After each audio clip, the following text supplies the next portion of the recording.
Iya, seperti dengan judul kami pemirsa, oknum ormas berulah warga was-was. Bagaimana kemudian menyikapi hal ini karena pembinaan sudah dilakukan, komunikasi dengan sejumlah ormas juga sudah dilakukan. Tapi mengapa hal ini semakin menjadi saja Pak Arianto? Iya, kalau saya melihat ini kan gangguan keamanan ya. Gangguan keamanan masyarakat itu tanggung jawabnya polisi. Karena polisi itu tugas pokoknya memelihara Kamtipmas, menegakkan hukum dan melayani. Ini Kamtipmas, para pengusaha terganggu ya oleh premanisme itu. Betul. Nah, yang kedua tidak aman kan gitu kan. Kemudian ada terjadi pelanggaran tapi tidak ditindak oleh polisi kan gitu kan. Kemudian pelayanan polisi itu memberikan rasa aman pada masyarakat tapi kenyataan tidak kan. Jadi ini semua ini ya itulah risiko daripada tugas polisi itu memang kayak gitu gitu. Dan kalau premanisme ini bagaimana cara memberantasnya itu ya. Memang kalau polisi kan menghadapi satu Kamtipmas itu selalu empat malah. Satu deteksi, dua preemptif itu pembinaan, tiga preventif itu mencegah jangan sampai ada kesempatan, dan yang keempat baru represif penegakan hukum. 4 langkah itu yang diinikan. Nah ini kalau premanisme ini ya, kalau kenapa menjadi marak itu faktornya menurut saya yang paling utama adalah karena terjadi pembiaran. Seperti tadi Pak Emil sampaikan, kepastian hukumnya nggak ada berarti kalau gitu? Ya itu secara umum. Kalau tidak ditegakkan itu kan jadi kepastian hukum nggak ada kan itu. Tapi intinya kalau itu preman itu dibiarkan oleh masyarakat, tidak dilaporkan kalau dia malak, dibiarkan oleh aparat sempat apabila dia melihat kayak gitu, tapi kalau nggak diviral baru tindak itu dibiarkan oleh pemerintah setempat. Ada praktek-praktek LSM gitu nggak dibubarkan LSM-nya misalkan gitu. Itu tadi itu faktor utama yang terjadi. Jadi kalau pembinaan sudah dibina, tetapi yang dibina itu kan yang formal, sedangkan mereka itu informal. Itu oknum yang di lapangan gitu ya. Dan preman itu saya ini mempelajari preman ini sudah dulu ya, dulu pasang surut mulai 2009 kita telah melakukan operasi premanisme gede-gedean. Pak Susno waktu itu Kapolda Jabar, itu nyegatin mobil-mobil itu tadi, dicegatin gitu ya.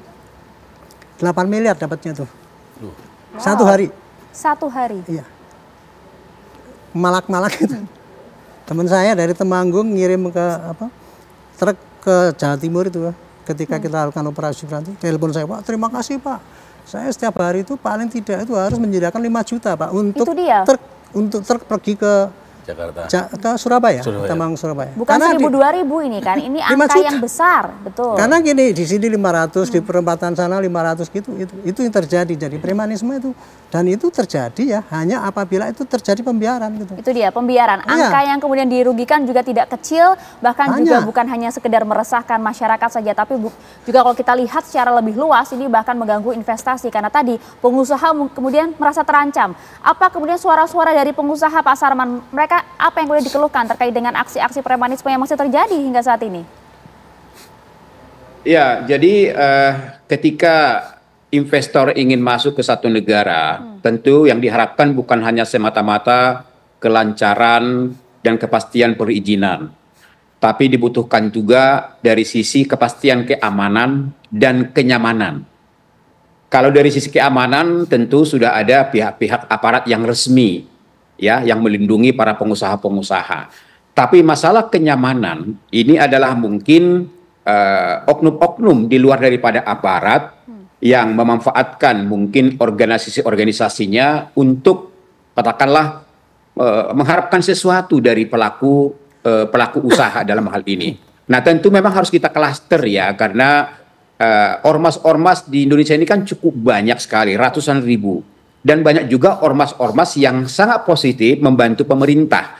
Jadi boleh dikatakan memang ini adalah sekelompok ormas-ormas tertentu atau oknum tertentu yang memang ormas ini dijadikan menjadi alat untuk menjadi apa yang disampaikan oleh narasumber terdahulu itu untuk mencari pendapatan dalam hal ini. Tentu kalau ini dibiarkan berlangsung terus, tentu ini akan menjadi salah satu faktor yang menghambat masuknya investor ke Indonesia dalam hal ini, ya, karena biasanya para calon-calon investor itu, ya, berapapun dia akan siap membayarkan ketika itu adalah merupakan kewajiban resmi kepada pemerintah, ya bahwa itu adalah retribusi resmi.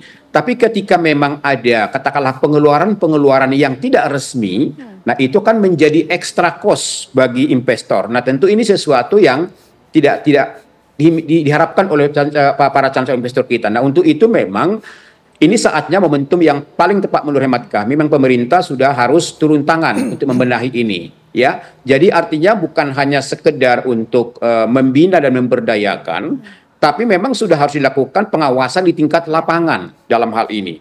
Ya, karena undang-undang ormas ini juga kan sebenarnya ada. Ya, di sana juga ada sanksinya. Misalnya kita lihat bahwa dalam Undang-Undang Nomor 16 Tahun 2017 yang merupakan penyempurnaan daripada Undang-Undang 17 Tahun 2013 di pasal 59 dikatakan begini, ormas itu dilarang melakukan tindakan kekerasan, mengganggu ketentraman dan ketertiban umum atau merusak fasilitas umum dan fasilitas sosial dan atau melakukan kegiatan yang menjadi tugas dan wewenang penegak hukum. Jadi artinya kan dalam hal ini sudah ada aturan dalam undang-undang ormas tersebut dan sanksinya juga ada, sanksi administratif sampai dengan penghentian atau katakanlah pencabutan izin status badan hukumnya. Jadi menurut kami memang ini tidak bisa hanya berhenti pembinaannya hanya secara berkala, harus berkesinambungan dalam hal ini. Nah Pak Sarman, sampai di sana dulu Pak Sarman.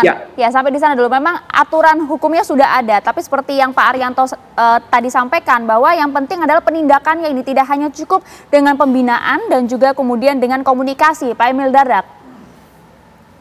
Ya, jadi gini. Kami izin ke Pak Emil dulu ya Pak Sarman ya.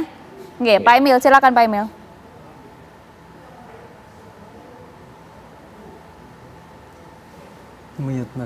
Pak Emil, izin audionya boleh tolong dinyalakan? Ya, saya mendengarkan betul apa yang disampaikan Pak Arman dan itu mewakili dunia usaha dan juga tadi pengalaman dari mantan pimpinan kepolisian bahwa memang komunikasi dengan kepolisian, makanya ada Forkopimda ini menjadi penting. Kami dan terus terang beginilah, ini bukan seperti mencet tombol cetek masalah sosial itu selesai, nggak seperti itu.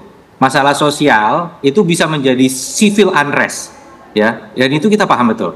Makanya memang sebelum izin keluar, sebenarnya memang perlu kita juga cermat. Memang betul, semua ada aturannya. Tetapi social unrest itu adalah risiko yang tidak bisa sebegitu saja dihindari.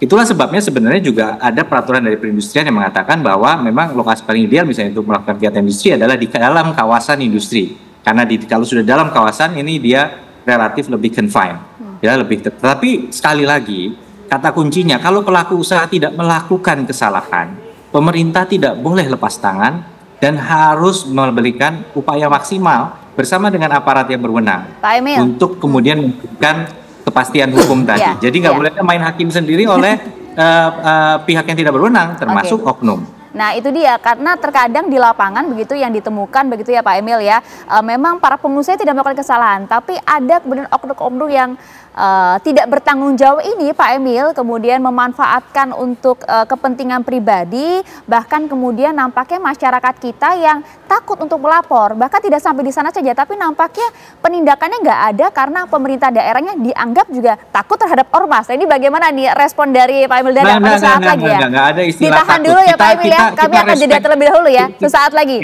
untuk Anda.